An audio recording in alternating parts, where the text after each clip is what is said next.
Sevgili canlar, merhabalar. Değerli canlar, bugünkü sağlıklı yaşam konumuzda öksürük için bitkisel tedavi konusunu sizlerin istifadesine sunacağız inşallah. Biliyorsunuz önümüz kış, sonbahardayız.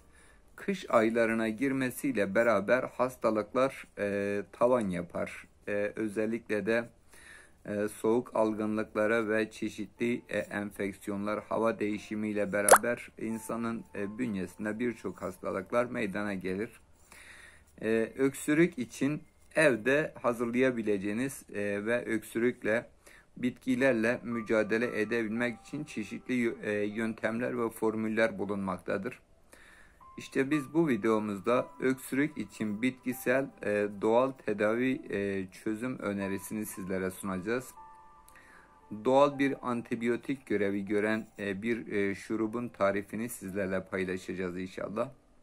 Bu şurup sayesinde sizler ve çocuklarınız balgamlarını rahat bir şekilde sökebilecek, öksürüğü daha rahat bir şekilde atlatabileceksiniz inşallah. Herhangi bir yan etkisi olmayan doğal ve bitkisel bir öneride bulunacağız sizlerle. Şurubumuzun hiçbir yan etkisi yoktur.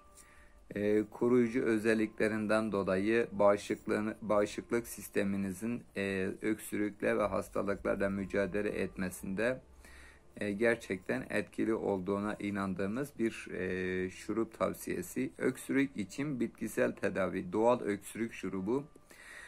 Malzemelerimiz sevgili canlar: bir orta boy kuru soğan, bir limonun suyu, bir su bardağı kaynar su, 3 yemek kaşığı süzme bal, bir diş sarımsak, bir tatlı kaşığı tarçın, yarım tatlı kaşığı zencefil. Bunlar malzemelerimiz.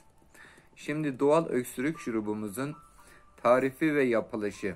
Soğanlarla birlikte sarımsakları incecik doğrayın ve kavanoza alın. Kavanozun içerisine kaynamış suyu ekleyin ve suyu soğumaya bırakın. Soğuyan soğan ve sarımsaklı suyu süzerek suyu tekrar kavanoza alarak içerisine bal, bir limonun suyu, zencefil ve tarçını da ekleyerek kavanozun kapağını kapadıktan sonra kuvvetli bir şekilde çalkalıyorsunuz. Bu aşamadan sonra öksürük için bitkisel tedavi şurubunuz hazırdır.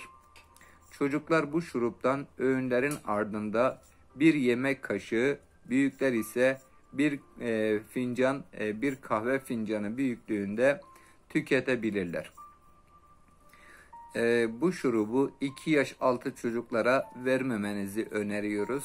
2 yaşın üstü çocuklar için bir yemek kaşığı, büyükler ise bir kahve fincanı tüketebilirler. Evet sevgili canlar, Rabbim sağlık ve afiyet versin inşallah. Videoyu beğendiyseniz paylaşarak ihtiyacı olan insanlara ulaşmasına vesilede bulunabilir ve katkı sağlayabilirsiniz. Bir başka sağlıklı yaşam konusunda buluşana dek hoşça kalın.